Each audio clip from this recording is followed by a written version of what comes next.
Hello everyone, welcome to Filmmakers and their films. Today we'll be talking about Zhang Yimou, and with us we have Raghavendra sir, who is a well-known film author and critic. Over to you, sir.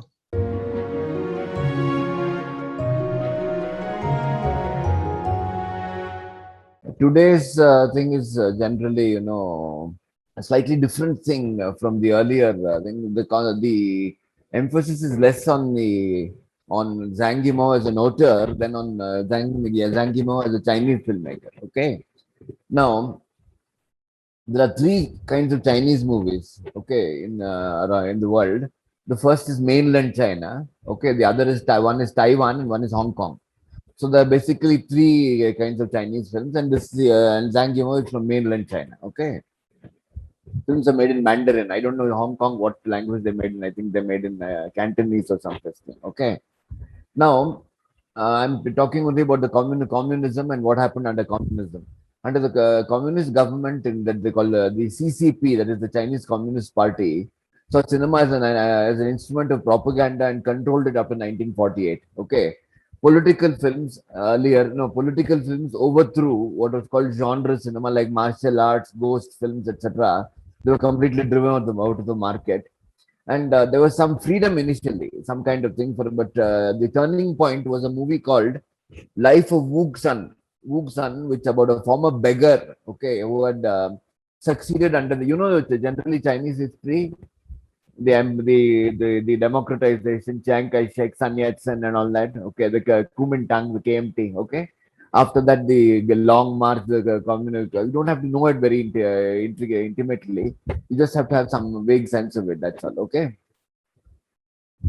So the question was, the film was very highly appreciated in the by the communists because it was about a beggar and beggar who had risen to some level until Mao Zedong kept quiet all this time when the Communist Party officials were praising the film, and then he came and wrote an editorial somewhere blasting the film. Okay, for being capitalist roaders, for being feudal mentality, all these things he started. I think.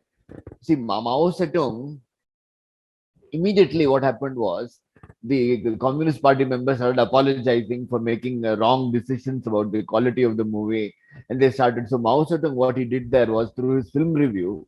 Okay, this is interesting. Film review is a political weapon. You wait until everybody says whatever they like about it, and because you're supreme boss, you come out and say something nasty about the film and say you're all people who are. This is a feudal film. You don't understand this. You don't understand that. You are blasted the hell out of them. So all those people came back and started apologizing and saying we have to. So the question is that they have to correct themselves, and there was some correction campaign which came into Chinese cinema because of what Mao wrote editorial promoting feudal culture. That this film was promoting feudal culture. You get me? So Mao Zedong right at the beginning used cinema as a way of scoring one over the other. See, Mao Zedong is he was all in all in the Chinese Communist Party. Though initially there were other people, he gradually gained ascendancy, and his whole career there in China was a way of sidelining his opponents within the party. Okay, somewhat like Stalin. So all these leaders, I tell you, all these leaders, Stalin, Hitler, what's his name, Mao, okay, and Indira Gandhi, all of them. Not that they're very similar otherwise, but the important thing is they seize power through a particular party. They get power through the party, and then they start eliminating their rivals within the party. The party will have a groups, right? There'll be serious people. Not that they're trying to content to seize power from them, but the point is they represent rivals of some sort, right? So the question is, Hitler just came overnight in a camp, in a Nazi camp, okay, and he liquidated all his enemies overnight and used the SS and killed them, okay. He killed hundreds of them. It was called the Night of the Long Knives. Stalin organized show trials, I think around 1936.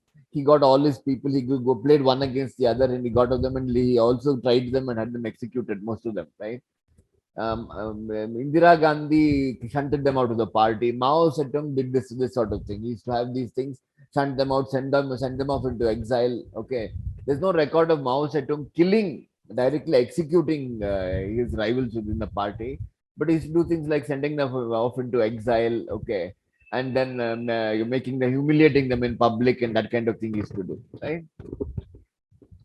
So then what happened was this became a ruse. This entire thing, life of Wu Sun became to purge the film industry of what he thought was undesirable elements. Okay, undesirable elements. Okay, this is his political thought was very different from the political thought in Soviet Union. In the Soviet Union, there was thought, there were philosophical disagreements and that kind of thing. Here, Mao's thoughts with stuff like exercises, doing exercises, guerrilla war. It was more like practical tips and maxims. Okay, it's very different. So Mao Zedong used whatever these maxims were, made people read it without any political theoretical content. Like Lenin had theoretical content, Trotsky had theoretical content, even Stalin had theoretical content in his thought, but not so Mao Zedong, right? Mao Zedong was basically using this as a kind of practical tips and that sort of thing. How to do exercise, what you should do, Tai Chi, this kind of thing, right? Now, after he cracked down on all this, he started something called the 100 Flowers campaign. The 100 Flowers campaign was a way of, it was a liberal move to help the film industry, which had been languishing. It was also generally a way of people coming out and speaking openly and all that. So initially, again in the 50s, it was very, very, very popular. Okay, very popular, and a lot of people in the film industry started making satire. There was a boom in film production, right? But as soon as there was a boom and there was open criticism of various aspects of communism, they cracked down it, had an anti-rightist campaign, and called all these people rightists immediately, sent off into exile, punished, and that kind of thing, right? Now, after this, immediately after this, it became a kind of, anti-rights. It became a kind of gradually moved into a cult of hero worship. So Mao Zedong became kind of, promoted hero worship. You're all following it. No, I'm telling you this so that you get a general sense of Zhang Yimou's films. Okay, it helps you understand China in some way, exactly what is going on. So it's not extraneous to Zhang Yimou. I'll come to it with some second chapter or second slide onward. Okay. Now, after this, he came up with this thing called Great Leap Forward in 1958. Okay, this Great Leap Forward was Mao Zedong's way of thing of they started steel, blast furnaces in backyards. They started a thing of killing sparrows. Millions of sparrows were killed. Okay, his idea of progress, his idea of thing. He wanted to destroy all the old monuments in China. He had all kinds of ideas. He thought that the old imperial cities should be destroyed. You should have only blast furnaces and chimneys in the whole of Beijing was his idea. Okay, it was completely, that was his basic idea. But what happened after that was, okay, this thing became a failure. This Great Leap Forward. In the what he did was he wanted to gain control over the world's communist movement. He started courting communists outside China, in East Germany, Cuba, and all this. Okay, so a lot of these people, like Che Guevara, all these people came to China, and this communist movement he was courting. And East Germany wanted to per capita consumption of meat, food grains, and all. They wanted to rival West Germany, so they wanted to get more food. So what Mao did was started exporting food to East Germany at the height of the Great Leap Forward situation, right? At the height of the Great Leap Forward, what he did was he started exporting. So the question is, there was, what they used to do was he overstated the harvest. That is, there was a great grand success, bumper crop and all that. Actually, there was what do you say? It was a drought and all that. People were, so the question is, there was no food. There was no food. And the result of that, there was a famine and people died. In fact, it's estimated for the 3 years in the Great Leap Forward, the total deaths due to the famine were 2% of the total population of the country every year. Can you believe that? Okay, that was the condition, right? So then what happened was that within the party, there was some opposition to Mao Zedong. As a result of which, in 1965, I think, what Mao Zedong did was he started something called the Cultural Revolution. This Cultural Revolution actually was supposed to be anti, feudal, anti-rightist, anti-capitalist, and all that. He was a leader. He directed public opinion, youth opinion at his own party, who actually was directing against his rivals supposedly, and this cultural revolution came then. Now the point is that he somehow managed to stifle the. There was no news going out, right? There was no news going out. So the result is a lot of left-wing people in the world, including people like Joan Robinson. Have you heard of Joan Robinson? She was Amartya Sen's teacher, I think, in Oxford or Cambridge also. So the question is, she was a developmental economist, and they actually took her around. She wrote a book on the cultural revolution in China. She wrote a book, complete nonsense in the sense that it was based entirely on fake, fake evidence presented by China, right? There's another one called Red Star over China. So a lot of it is, it's no longer valid, but that is the basic thing. Okay. Mao died in 1976 with no sense, with nobody having a sense of what his political thought was in China. He said one thing at one time, another thing at one time. So there was a lot of talk of what is it? The talk about Mao's thought, Mao Zedong's all these. There's a lot of talk about that, but nobody really seemed to know what Mao Zedong's thought was, what exactly the communism in China meant. Nobody seemed to know. And after his death, there were two or three key films which examined Maoist China. One was called Legend of Tianyun Mountains. Okay, you can check this out. They're all available on YouTube. I mean, if you're interested in Chinese cinema, it would make some sense to look at these movies on YouTube. Okay, these two movies are important: Legend of Tianyun Mountains and The Blue Kite. Okay, these two I've written there in this. These two movies are very important. Okay, the important thing in these films is it presents party dictate as impenetrable. You cannot understand party dictate. Okay, what exactly the party means when somebody is called rightist? Is he really rightist? Is he leftist? Nobody seems to know. Okay. See, there has been no rewriting of history as in the. It's not just not in the USSR. It's as in the USSR. Look, when Gorbachev and Khrushchev also, there was some kind of thing of history having been false. We have to bring things into the open and that sort of thing, right? In China, it never happened, right? So the question is, the question is, okay. So Chinese cinema, for whenever you see Chinese cinema portraying the Chinese cultural revolution, when it portrays aspects of communist China, especially Zhang Yimou, it's basically some kind of glorification, falsification, glossing over. It's basically that kind of thing. Though he's a very competent filmmaker, it's basically not to be taken as a realistic portrayal of the Chinese cultural revolution or Great Leap Forward or Mao Zedong. But these films are very, very subtle that way. Okay, they're pretty subtle. Okay. So the question is, you've got to understand now. Okay, so you've got to interpret these movies of Zhang Yimou to understand what he is doing. Now, he belongs to the called the fifth generation of filmmakers who graduated from film school in 1982. Okay, and he started making movies in the 1980s.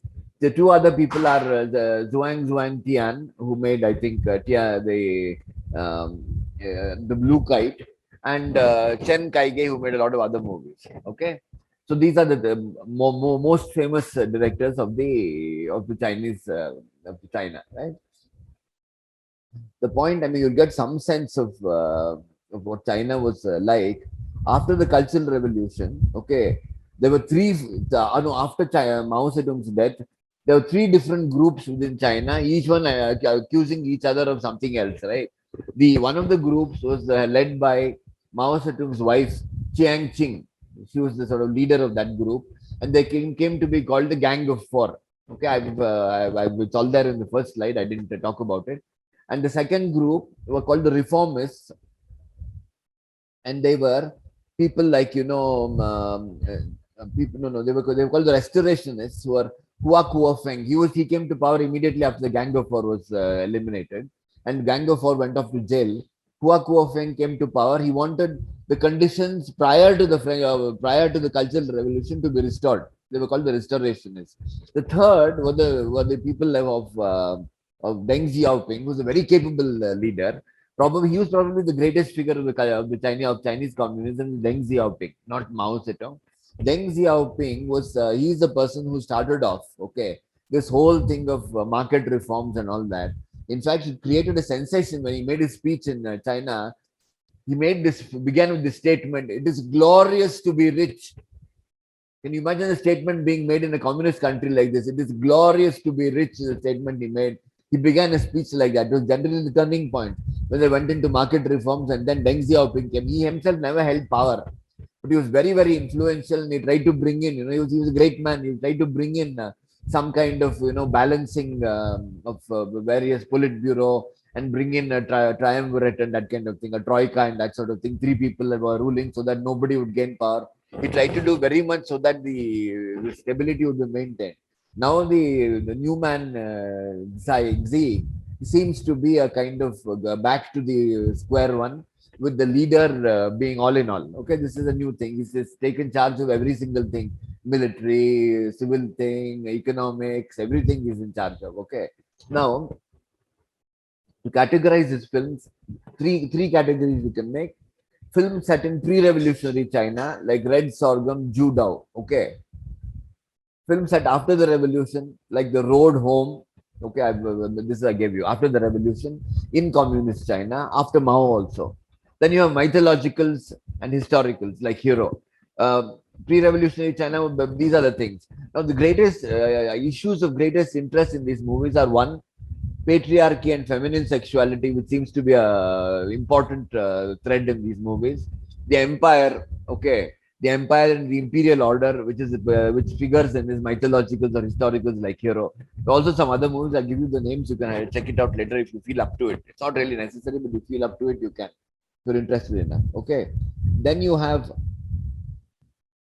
okay, The Road Home, mythologicals like Hero. The third thing is revolutionary China and the party. How does the party, what is the thing? What is the revolution? If you look at all these movies, you finally get a sense of what is the relationship between the party and the empire, the Chinese empire. Okay, what is exactly the relationship between them? Okay, we'll go to the next slide. Now, any questions up to here? So far, I've not talked very much about cinema. So Any just questions? one question. Yeah, please, I Yes, welcome them. Yeah, yes. tell me, Yeah, ask yeah. me. Just one question, sir. Under the communism regime, how difficult was it, or were there any movies which went against the ideology of communism? No way, absolutely none. Okay, No way. There is absolutely none against the ideology.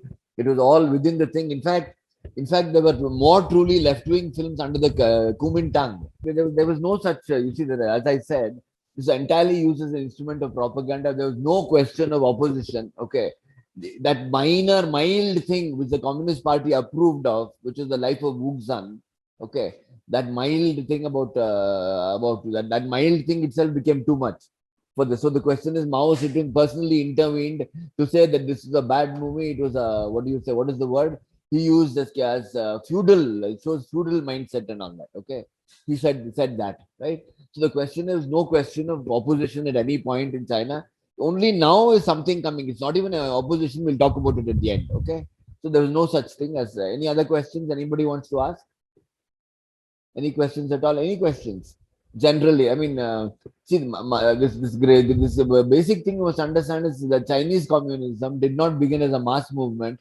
When Mao Zedong joined the Chinese Communist Party and started something, the total number of communists in the Chinese Communist Party were 28 people, right? So the question was that it was never a popular thing, but gradually they built up somehow another popular. They built up as a kind of cult following. They built up an army. They built up this. So finally, when the installed and Chinese communism came back on top, Chinese communists, it was not, shall we say, backed by theory. It was not backed by philosophical premises at all. You get me? That is the point I've been trying to make. So it's basically, when you say China is communist, okay, what exactly do they mean by communist? There is no state ownership of everything until fairly recently, but that's about it. It's not communism. There is no, I mean, in the sense of peasants don't own land. I mean, they don't. There's no collective farm. It is somewhat strange thing, right?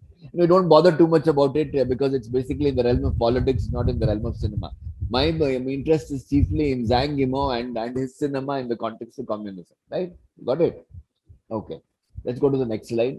Now let's look at Red Sorghum, right? Red Sorghum begins with the voiceover of a man telling his grandmother's story. The poor girl is forced to marry the owner of a distillery. He's a leper, actually. Leprosy. He's been afflicted by leprosy. On her way to the husband's house, she catches the attention of a sedan carrier. Okay, who's been carrying her. He's been carrying her in the palanquin or whatever. Palki. Okay, carries her in that. And then that sedan carrier becomes the grandfather of the person who's narrating, right? On her when she returns afterwards after the marriage, when she's supposed to come back to the parents' house, she's supposed to come back briefly to the parents' house after the marriage. She's accosted and raped by that same sedan carrier. Okay, after that she goes back to her. The husband is found dead, and then the sedan carrier comes back. She tries to start, she tries to start some kind of collective thing of the distillery. That's quite. You've seen the film. They try to start this distillery. There's a collective thing. People are working together. It starts working, but then this man comes, who the sedan carrier, who then becomes her husband straight away. She's admitted as her husband. Nobody objects. She doesn't object. Okay, becomes her husband simply because might is right. Okay, and then after that, because of this, her right hand man, who's actually very decent person, who's a communist, leaves her and pushes off. Okay, the sedan carrier is her husband now, and the communist goes away. Then the Japanese come. The Japanese come and they're extremely brutal. They torture people. They kill. They take that Luhan or whoever who's the Luohan, who's a communist, and execute him. They torture him, execute him. Okay. And the heroine is killed accidentally, almost as if she's carrying food. There's supposed to be some kind of thing to kill the Japanese, to plant a bomb or something. She's killed completely accidentally. Okay. If you look at this particular film, if you look at Red Sorghum, basically it is a woman's life. It is supposedly the story of a woman. The woman is supposed to be the heroine of the story. But as you look at it, you find certain things, right? Okay. It is actually a man's story which is being carried forward by men about a woman yielding to a man, right? This is fundamental. This is a basic thing. Initially, all these people are having a collective thing, which actually, in some way, that is like communism in some sense, right? But instead of communism, what happens, instead of some kind of people starting collective work and running it on community lines or something, it is this husband who comes back, lords it over her, seizes it in some way, and nobody objects. Okay, it is the way in which it is carried forward. It is as if the feudal system carries this thing forward. Okay, that is the basic way it works.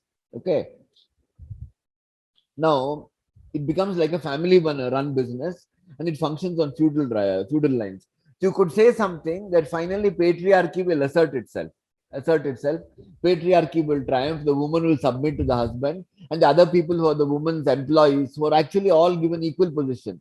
Why is it okay that the film negates this sense of of community, the partnership, and that sort of thing? You find this in the film, isn't there? Okay, it doesn't. It is not that Luohan and the workers running of the distillery triumphs. They're all, after that they just submit to the thing. So you understand this, that there's really no premium on what are traditional virtues of communism, like collective life and that sort of thing here at all. We're going back to the thing of feudal thing. Husband that this oversexed husband, a very strong macho kind of person who's getting his way all the time, right? So this is the basic thing in this particular film. Okay, is there any questions on this point? You've all seen the movie, right? If you haven't seen the movie, you won't understand it at all. You have to see the movie. Okay, you've generally seen the movie, no? You agree with me on this point, right? Yes. So the question is, though the woman is the thing, the woman is the ostensibly the protagonist of the film, and she's the one carrying forward. She's the one there. Everything points to a male viewpoint imposed on the story, in which patriarchy is the running guiding motive. If you look at all his movies, patriarchy is the motive. Okay, and when you say patriarchy is not anti-patriarchy, rather he takes the position of here. That's where he's different from somebody like Mizoguchi, right? Mizoguchi steps aside. He steps aside. He sees the woman as a tragic figure, right? That's the basic thing. The woman is a suffering thing. She's a victim in some sense. So he sees her as his sympathies are with the woman. Here you can't say that. Can you say that in this movie? Okay. He seems to be taking sides with the dominant Chinese view, which seems to be even more patriarchal than Indian cinema. Indian cinema is patriarchal. Chinese cinema seems really patriarchal. Now let's look at the second movie.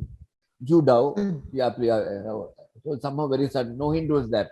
See, one of the things about bringing in villains like Japan is into these movies, it obscures real issues, right? See, when there is a conflict within the story, you understand this. Right? It's a very interesting question. When there is conflict within the story, class conflict, husband-wife conflict, collectivity, feudalism conflict. Okay, when you bring the outside enemy like the Japanese coming in and behaving in an absolutely brutal way, yeah, when they bring in, it obscures this basic conflict within the state. See, intra what do you say, national conflict, intra community conflict is hidden away or pushed to the side when you have external conflict from an invading thing. You understand that? Okay, so the question is, once you bring the Chinese, Japanese, and you make them the villains, okay, there will be no questioning the fact that you've actually said other things before that thing happens, right? So actually, you can talk about the arrival of the Japanese as a way of rubbing out whatever he has said till then. Okay, it obscures everything. That is the way he does it. Okay, you got me. Okay, I assume you got me. All right, you got me. Okay. Now, when you go to Judao, okay. Now Judao actually, you've seen Judao, Mohammed. You've seen it. Okay. yeah, yeah. Judao actually has all the makings of noir. Okay, it is all got all the makings of noir. So what happens in judo is Yang Tianqing works for his uncle who's a silk dyer. Okay, Yang Jinchan, his name is. Then the master is taking wives. He's impotent actually. He's taking wives in the hope of getting a male heir, but he's always unsuccessful because he can't beget children. Right. The nephew, who is not by the way young anyway, he's younger than the uncle, but he's not a young man. Okay. He's enamored of his uncle's young wife, and then he seduces her. Okay, and she gives birth. She responds positively, and gives birth to a son. The uncle is paralyzed, finds out that the child's paternity from the wife, and tries to kill it. The wife tells him when he's paralyzed. Okay, taunts him and tells him. Just remember this, right? The wife is responsible. Just look at this movie. The wife is responsible through her unthinking, taunting, and all this, passing on information for all the tragedy in the movie. You get this point, right? Okay. So what happens is she passes on the information that the child is not his, and the uncle that is the sick dyer tries to kill it. But what happens is that gradually affection develops between that boy and this old man in a cage with on the barrel or something, right? Some affection develops, and the child grows up believing that this old man, uncle, is actually his father. So he resents. What he sees is he begins to see his biological father more as his mother's lover. He does not see that biological father, okay, as his father. So what happening here is, who is given the credit for being father of the situation? It is the official father, okay, who also is the economic father from whom property will pass on to the son, right? To the son. You get my point, okay? So basically, once again, the woman should have been the center of what do you say, center of sympathy and all that. But here, because my mother talks like this, and the son grows up, and what happens to the son? He actually kills the father at the end. He's responsible for the father's death. So that son, of course, the son is not shown to be beautiful. He's not a nice looking guy. He grows up as a kind of monster, right? He grows up as a monster. That son is essentially carrying forward patriarchy. You understand me? Zhang Yimou does not take a position favoring favoring the biological father against the other father. Okay, though the other father is very cruel. What happens is he treats this entire relationship between father and mother not as love. That is why I asked you to see Crucified Lovers. You get me? In the Crucified Lovers, the relationship between the mistress and the servant or the employee, okay, is one of love and respect, right? She respects him. Okay, when he admits his love for her, it's love and respect. So that relationship is a very, it's sacred, and the point is that is this relationship which is valorized in the movie. This is the relationship which is made out to be great. In this particular film, there is no such thing. Husband and wife, that is mother and father of this boy, okay, are shown to be in carnal. The relationship is very carnal. It's completely sexual. It's always happening outside. It is happening surreptitiously outside in the grounds and never inside. It is never treated as love. It is always treated as some kind of carnality. You get my point? You But understand my point? initially it is love, right? So Not love, initially, it's attraction. It remains attraction. Okay. It's attraction. You see the, if you compare it, for example, in the road home. Okay. Mhm. In the road home, it's love, correct? You understand how it's portrayed in the road home, Yeah, right? yeah, yeah, yeah, yeah, Yeah. So yeah. it's love in road home. It is not love here. Okay. It is more carnality. This is the basic thing. So here what he's trying to do is the woman, generally there is a sense, look, he's taking an ambivalent position. But why should you take an ambivalent position here? Why should you take an ambivalent position? He's taking an ambivalent position, okay, blaming, I think even in the thing of telling the boy, telling the husband, she herself reveals to the boy that the biological father is the father. The boy does not listen. He begins to hate that biological father after that information is given. Am I not correct? Okay. So the entire thing is the onus of whatever is done is for this woman and her desire. Her sexuality is very important in this movie. Her sexuality is the basic cause of all this. In Duja also, whatever in the other one, what is the first movie? Red Sorghum. What is the woman saying? The point is this: the woman will put up with anything. Okay, she will accept. Look, there was nothing preventing her from throwing this fellow out with the help of her, help of her workers, right? She does not throw him out as a help of her workers. Her his macho thing, his masculinity is too much of an attraction for her. You get me? Okay. So it is basically her, yeah, first, yeah, somewhat similar. Yeah, correct. You're right. Absolutely. So the point is, in both these films, the woman's sexuality is to be blamed for whatever happens to her, what happens, the tragedy, but whatever happens, women's sexuality is to be blamed. This comes again and again in movie after movie after movie. I'll bring this even, I think, story of Kyuju. Did anybody see story of Kyuju? No, I've not mentioned it, but I saw it being mentioned in the list. Okay. So the question is, the point I'm trying to make is, okay, the son is the agency by punishing the biological father, and there is no regret for that punishment of the biological father. It is not that he is in sympathy with the look. There is a sense of a patriarchal order which has its own rules, and that will be obeyed. That will assert itself. That will finally triumph. This is the basic thing, right? This is the basic thing in the movie. This is the basic thing that it does even in the first one and in the second one. The fact that the stories are carried over, the survivors are the boys, the survivors are the men, the woman has no say, the woman goes out and just goes out of it. Though he uses a leading heroine to play this woman's role and tries to give her importance, what finally comes through is that the man is the figure, right? Okay. So you can see this, that is the law is patriarchal. Okay. The law by which society works is patriarchal. And the point is, it is patriarchal largely because feminine sexuality is some stray element. You can see this in film after film after film. This thing of feminine sexuality is disruptive. Look, what Zhang Yimou seems to value most of all, okay, is order. He seems to value order most of all. He seems to value cohesion. He seems to value order. If that order is asserted through a, shall we say, a patriarchal authority, through a patriarchal, what is it called? A patriarchal system, that's fine. But what he values most is order. Okay. So I would see this. So the question is, the conflict seems to be patriarchy against personal sexual freedom of women, and personal sexual freedom of women is disruptive in some sense. You see some other movies also, you get this sense. You can watch, as I said, Crucified Lovers, and there's a film called Springtime in a Small Town, an old movie. It was made in, I think, Kumintang era or some such thing. It's a early movie which came before this what do you say, the Mao's thing started running. It's available on YouTube. You can see this. Can we go to the next slide? Okay, now one more thing I want to make.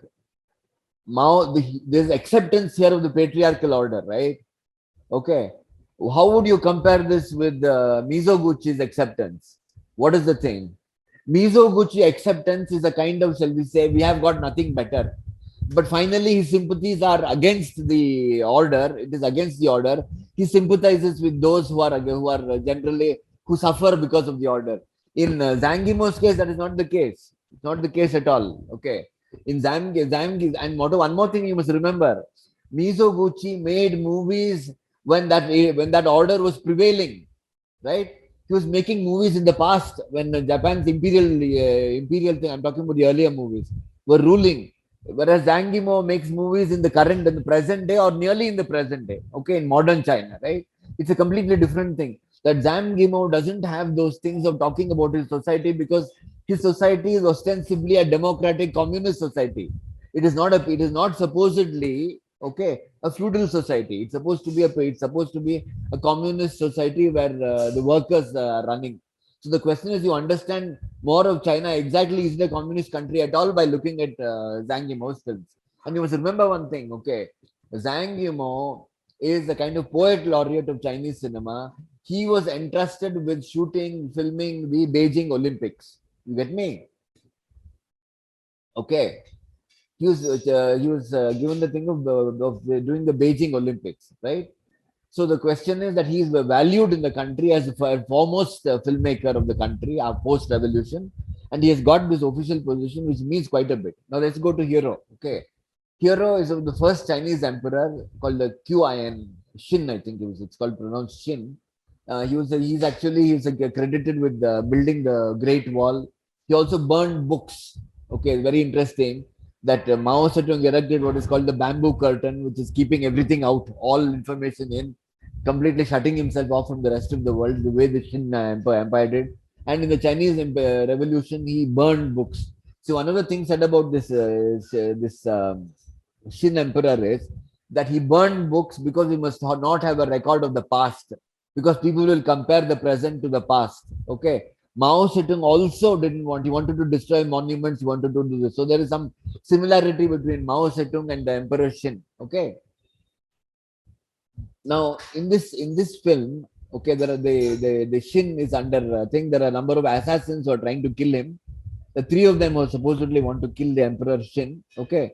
What has happened is those three of them are dead, but one more who's called, I don't know, I forget the names of those three. Snow, I think, something drag. I don't know, I forget the names of those three people, right? Three. Now, what has happened is you've got Nameless, okay, who comes and he is the person who has come within 100 yards of the Emperor, 100 paces or something of the Emperor. The Emperor does not allow people within 100 paces, but because of his supreme command of martial arts, Nameless comes close to the Emperor, close enough to kill him, right? Then gradually he produces the weapons of those other three assassins, and he produces one woman and two men. He produces weapons of those other three assassins, and he places at the emperor's feet and as evidence that he has killed them. Right? The emperor accepts it and praises it, and then what happens is then it is revealed that those other three assassins submitted to Nameless simply because Nameless was the best of them. That if he goes within 100 paces of the emperor or whatever 50 paces of the emperor or so, because claiming to have killed those two, he will be allowed within the range of the emperor and he can kill the emperor. Okay. Okay, the emperor allows, shall we say, offers, I'm prepared to die if you think that this is the way. Then Nameless recalls one statement by one of the assassins, all under one sun. You remember all this, you guys in this group, all under one sun. What exactly does all under one sun? I think isn't that what he said? All under one heaven. Yeah. Okay. So the question is, what he's saying is that the assassins, except the woman, by the way, only woman, I think Snow. What is she called? Flying Snow. Name of the woman. I forget what she's called. She is the only one who does not recognize the emperor. She's again disruptive element. She is involved in a love affair with one of the Flying Snow. She is involved in a love affair with one of the other guys, and she kills that person. Once again, that woman's sexuality is disrupted. You get my point? Okay. Disruptive element is the woman's sexuality here. So the question is, finally, when Nameless comes and admits that he's actually the assassin who has come, but he realizes what the other man's thing, all under one heaven. What it means is that Finally, the emperor is going to unify everything. We must all submit to the emperor. That's what it means. Okay, submission to the emperor. Okay, now if you look at epics, if you look at the epics, both under Mahabharata and the Iliad and the Odyssey, there are two types of characters in the epics. Okay, one, you have these people who are called heroes, right? There are, let's take the Mahabharata. You've heard of Karna, you know Karna. Okay, Karna is a hero. Duryodhana is king. Arjuna is hero. What's his name? What's his name? Yudhishthira is king, right? So the question is, the hero is usually not subservient to the king. The hero is the one who's usually valorized. Okay, the hero may die, but he's the person who's valorized. He's the person who is, I mean, he may be a tragic. His death may be tragic, but basically, he's the person who rises above. He's honored by the gods. The king is not honored by the gods. You get me? Okay, this is the basic thing in the epics. Okay, Arjuna is a romantic figure in the Mahabharata, not Yudhishthira. Okay, Duryodhana is not, Karna is. So that is the way. In this particular film, what you find is a hero can kill an entire army with his martial arts, right? He can kill 100 people, he can kill 200 people. But when he comes up against the emperor's will, okay, when he comes up against the emperor's will, he has to submit. Emperor's will in this film is so strong that when the emperor gives an order, you should kill him or shoot him, every arrow shot at that person obeys his command. There's one of the other movies I said, I think House of Flying Daggers or Curse of the Golden Flower, I think, okay, in which the prince rebels against the emperor and finally he brings his army against the emperor. Just listen to this, okay?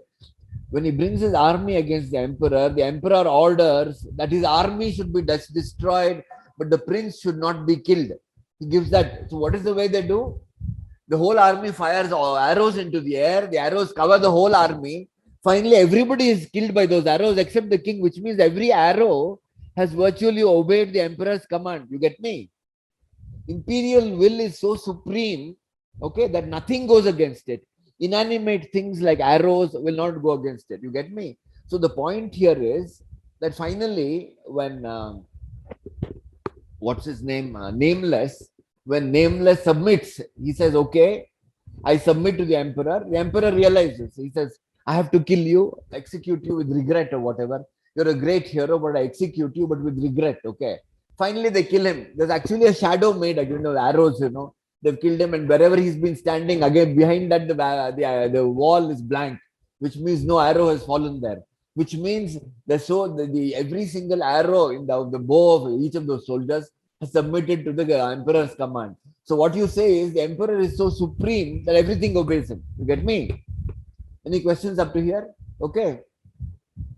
It's very important that the valorization of the emperor is like this. Now the question, my point I want to make is, if communist China had indeed repudiated the empire, okay, if it had said the empire is of the past, we are no longer part of the empire, we have moved away from the empire, can the leading filmmaker in China make movies where he shows imperial will as so supreme? I want you to respond to this, guys. Tell me, what do you think? Yeah. Exactly the same thing Mao said. But the question is, aim of war is to eliminate. What are exactly? But when do you eliminate it? Yeah. So the question is this. The point is that this imperial will being so supreme. And I'll tell you one more thing of these books, not in this particular movie. Okay. In Curse of the Golden Flower, I think in that film, the king is poisoning the heroine, the queen.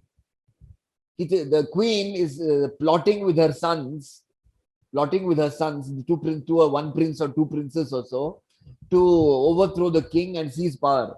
Okay, here again, perfidy of the woman, perfidy of feminine sexuality, and she is having a relationship with the son. I mean, you just remember this. Okay, she's having a relationship with her own son, feminine sexuality. So finally, what the king is doing to get rid of her is, she is being attended to by his own personal doctor. Okay. Now, what Mao Zedong used to do in his thing was, his rivals within the party, he would say, your health is not good, you must be looked after by my doctor, I'll give you my doctor, and the doctor would treat him. And you know what the doctor used to do? His own rivals within the party who occupied some position of power, The doctor gave him an enema with drain cleaner. Can you believe it? I mean, what would happen to a person who's given an enema with drain cleaner? Can you imagine this, right? So the question is this whole thing, of the emperor, the queen in the other movie. The queen also is a disruptive element. Her sexuality because of her coveting her own son. Okay, just look at the way they show the king, right? The king actually is played by Chow Yun Fat, and you can just see the casting.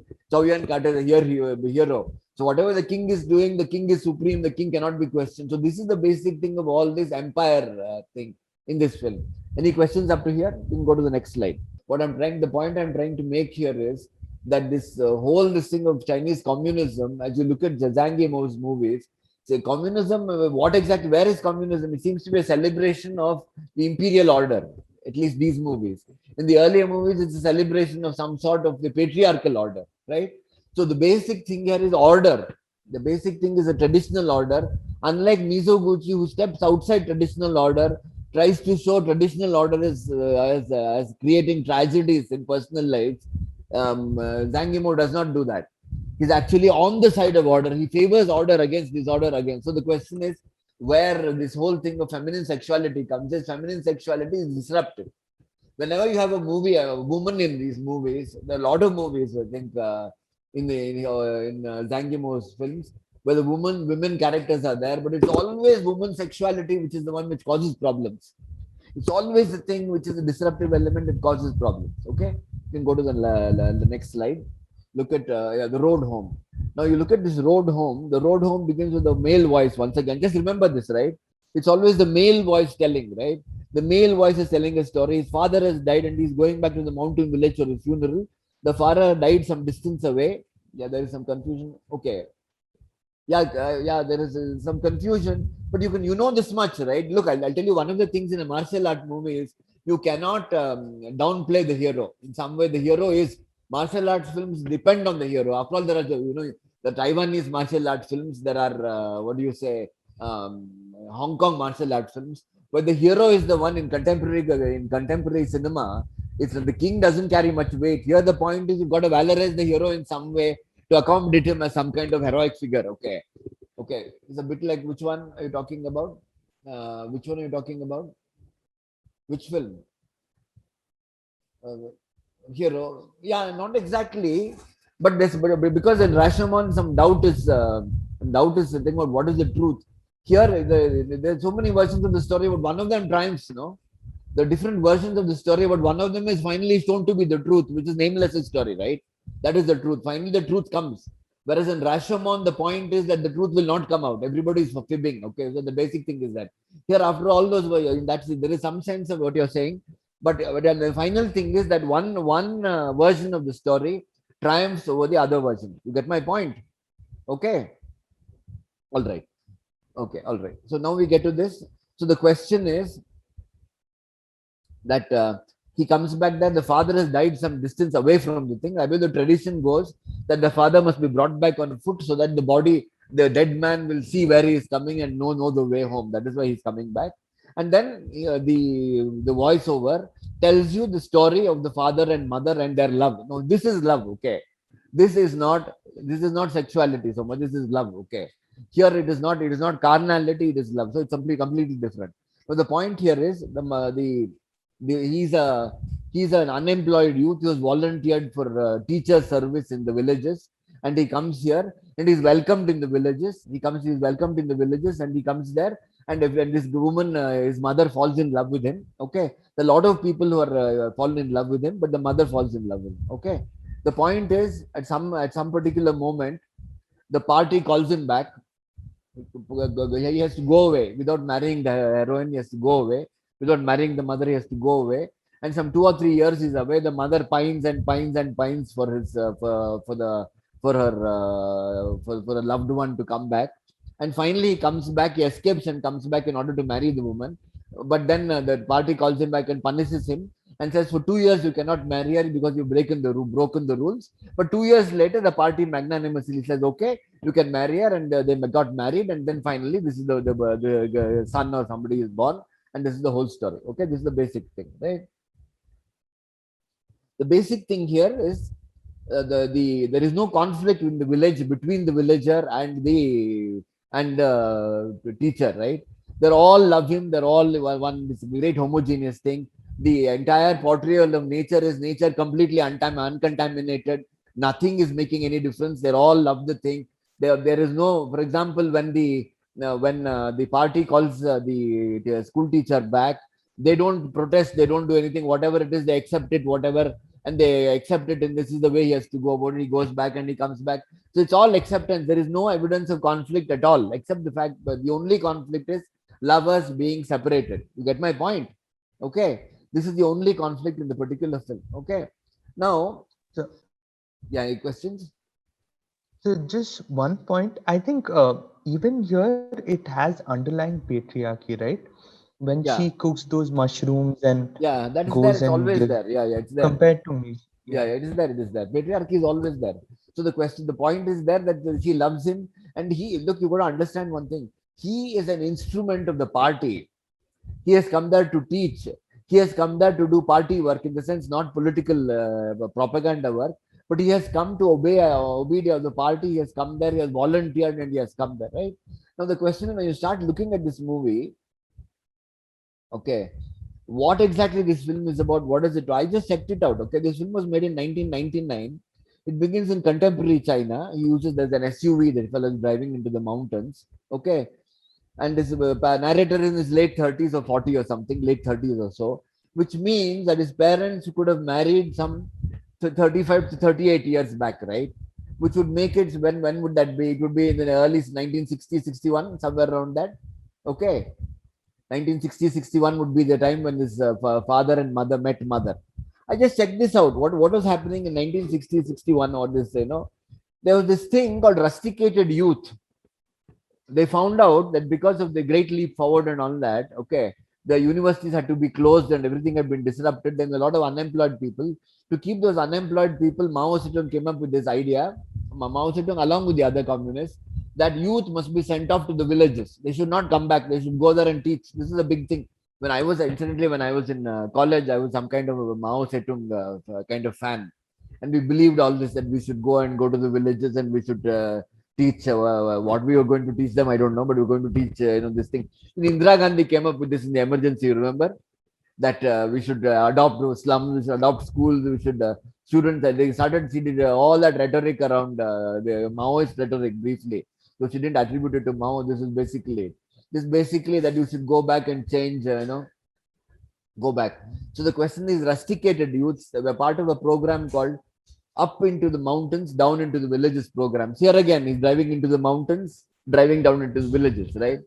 So the question is, these people were sent to the villages. They were not met with, shall we say, they were not welcomed. There was hostility. Okay. They suffered a lot. They were not allowed, these students were not allowed to come back up to 1978. Nobody was allowed to come back. They set up families, they did all kinds of things. They became rusticated, they became there. So the whole thing became, transformed considerably, right? This is the basic thing. So then what happened was, now, so the question is, they're allowed to come back. Now, this film is basically about the rusticated youth. Okay, this is what, but it is glamorizing this whole thing, presenting it in a totally false way. And when you say the road home, okay, I'm pretty sure Chinese will understand this movie. When you say the road home, they're talking about rusticated youth coming back to their homes, which is not allowed till 1978, is what he's talking about. But he gives a fake, completely false context by talking about the father dying somewhere far away, and he's having to come back, having his body having to be brought back. Some fake this thing he comes up with. Okay, so you can say this. Okay, that the obedience with which the party is met here, the way everybody obeys the party, that the party is not resisted, that everybody realizes what the party is doing is only for the good of the people, for the good of the nation, for the good of the general public. Okay, mirrors the entire thing of his relationship between the emperor and his people. You get my point? Okay, just as the emperor's will is supreme, the party's will is supreme here. And the point is, just as the emperor's will is shown to be thought out, deeply mindful of what the people want, what the nation wants, what that wants, the party is also deeply mindful of all these things. So whatever orders it gives, whatever it sets up, right, or whatever it sets up is done for the good of the people, and the people know that. Okay, they always know that, which is why there is never shown to be any resistance between the. You can look at all this. You can look at. I don't know this. The story of Q Ju is about this woman whose husband is kicked in his genitals by somebody else in the thing. Okay. Now the wife takes it upon herself to prosecute that person who kicked him in the genitals. Right? You get me? So even here, what is it? The wife sees damage to her property. You get me? Okay. Something has happened to him physically because of that. Therefore, she's trying to demand compensation. Again, this entire thing. Can we see this film as criticism of? No, you cannot, is my point. Okay. They are not, in fact, there is no criticism of Mao's China. This is all done supposedly under Mao Zedong. There's no criticism. Mao, but he doesn't talk about Mao itself, right? He talks about the party. He talks about the system. When he wants to talk about Mao, he uses allegorical thing of dealing with the Emperor Shin. Okay. That is, Emperor Shin can be taken to be Mao Zedong. But when you talk about the road home, he doesn't talk about Mao Zedong. He talks in terms of the party, the order of the party, the missives of the party, the directions of the party is what it talks about. There is no criticism because whatever is done is strictly good for the people, good for the nation, good for everybody, right? Their entire love, you see, like for example, here the love of the woman for the teacher is not carnal love. You get me? It is love of the people for the party. You get my point? Okay. It is not carnal love at all. It is basically love of the people for the party who understand that. Look, it's like this: when you admire and you love the emissary from shall we say, a higher order. Okay, okay. When you love the emissary from the emperor, okay, you're virtually declaring your own, shall we say, your submission to the emperor. Am I being clear here? Okay. When you love the emissary from the emperor, are you or are you not? Okay. Are you or are you not submitting to the emperor? Similarly, when you love the emissary from the party, I mean, when you say this teacher has come in and the teacher has been sent by the party, is obeying the dictates of the party, he's doing what the party asked, and she loves him, it's virtually like saying we submit to the party, isn't it? Am I not making sense here? Okay. So basically, these are not criticisms of Mao Zedong. He has never made a criticism of Mao Zedong. I'll tell you this. Okay. China has still not repudiated Mao Zedong. Okay. They still talk about Mao as the great helmsman or something. They said there were some excesses in the cultural revolution, but if millions died, they say some people were punished, unnecessarily punished, and all that. Okay. So that kind of thing. The question is, when 70 million died under Mao, does China admit it? No, they don't admit it at all. More people died out of under Mao than out of Stalin or under Hitler. Okay, okay, but the question is they won't admit it. So that is why Mao is still a hero. There are Maoists today. Okay, yeah, neither Hitler nor Stalin is a hero. Okay, so Stalin is becoming a kind of cult figure in Russia because of his war efforts or whatever is seen there. But basically Hitler is not. In fact, you go to jail for admiring it. Okay, so Mao. So when you see this, then you get some sense of Zhang Yimou being the poet laureate of China. Okay, he's a poet laureate. You get some sense of the relationship between Chinese empire. Okay, you get a sense of the relationship between the empire and communist China. Okay, communist China is actually, in some sense, a continuation of the empire. They did all kinds of things within themselves. They did all kinds of things. But the whole point is that China was always going through this inner turmoil and inner thing. But they were always, crushed by the imperial rule and all that. So the question is, you cannot even see communism under Mao Zedong, okay, as different from the empire. It seems to be a continuation of the empire. I think when people understand this and you start looking at Zhang Yimou's movies, your probably your foreign policy also, your how you deal with China also will undergo a change. You'll understand certain things. Okay. So I think this is all I have to say. Any questions up to here? Is there anything? So this is my basic thing of Zhang Yimou. It is not such as a film related thing as much as a political thing. And I want to make this point that the basic difference between somebody like Mizoguchi and somebody like Zhang Yimou is Zhang Yimou is with the dominant ideology. Zhang Yimou is with the system. he is with what do you say, whatever your with the system, right? Whereas Mizoguchi takes his position outside the system and tries to comment upon it, tries to, even he accepts it, even if he accepts it, he sees that it's a tragic situation out of which there is no escape in his early movies, right? It is still a tragic situation. Here, there is no tragedy here. Okay, it is still order prevailing. That I would say, this position makes Mizoguchi a great artist. Zhang Yimou is not a great artist. You get me? He has no personal view. He's basically taking a, he's a terrific craftsman. He knows how to make movies.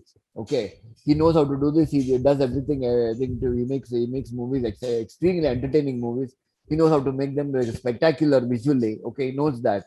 But the question is, what his films are saying is a completely different thing, right? You get me? Okay. I'll be glad to take on any questions. Any questions at all? So just one question, sir.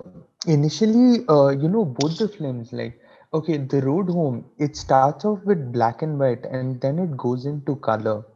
Yeah. So, what is he trying to actually So say? this is Color just this is. is no this there's nothing like that. See, I'll tell you what. Okay, Mhm. he starts in black and white because it's not. He's really talking about the past. He's talking about an element of the past, right? Black and white is some kind of thing is unimportant. So look, when he's idealizing the past, when he's idealizing a relationship between the father and the mother, right? He wants to show it in the most gorgeous way possible. He makes it in color. Okay, you get my point. But so the question is separating present from past. Standard procedure you use. Okay, the standard procedure you use, and that procedure is to separate present and past by using black and white in one and color in the other. Usually, what they do is, it's set in the present. The past will be unimportant, so that less important. So the past will be done in black and white. Here is the past, which is all important. The present is not important, so the present is in black and white. The past is in color. Devapriya asked something. What is the question? She asked, is Zhang Yimou a commercial Yeah, yeah, filmmaker? you could say that. See, I'll tell you this. He's commercial. He's commercial. The point is that I mean, his hero is a super hit, right? Worldwide. He's a commercial film. You're right. That's an interesting question actually, because Mizoguchi is also a commercial filmmaker, by the way. Okay, now let's get this straight, right? Now this entire thing of commercial and non-commercial. Renoir is a commercial filmmaker. You get me? They were all making movies for commercials. So the questions, who are the non-commercial? All American classics, including Citizen Kane, is commercial cinema, right? The art cinema, as I did in an earlier talk, seems to belong to the post-60s thing, post-war Europe. Kurosawa would be an art filmmaker. Kurosawa would be an art filmmaker, not Mizoguchi. Okay, you get me? Okay. So the question is, here he's a commercial filmmaker. Now I don't know. Right now, I mean, he was commercial. At least some of them would be art films. He would probably do well in there, but he would. Okay, let's look at it this way. Locally in China, okay, I don't know how successful his films were shown. They were basically meant for export. His audience was largely international audiences, not local audiences. But the films were released commercially in international theaters, right? Does that make him commercial, or does that make him this thing? What does it make him? Okay, these are the issues. Okay, so I would call him a commercial filmmaker. I wouldn't call him an art filmmaker. The point is that if you want to understand him, you will have to look at it. Yeah, there's nothing particularly, what is the word, particularly complex in his movies in terms of their intention, right? You get me? Okay, so that is the basic thing. Any other questions? There is a question, sir. Comments on similarity with Indian films. Anjan asks. Not really similar. I would say, see, patriarchy is also a thing in India, but I don't think patriarchy is the same thing. There is nothing in Indian cinema. Look, I'll tell you one thing about Indian cinema.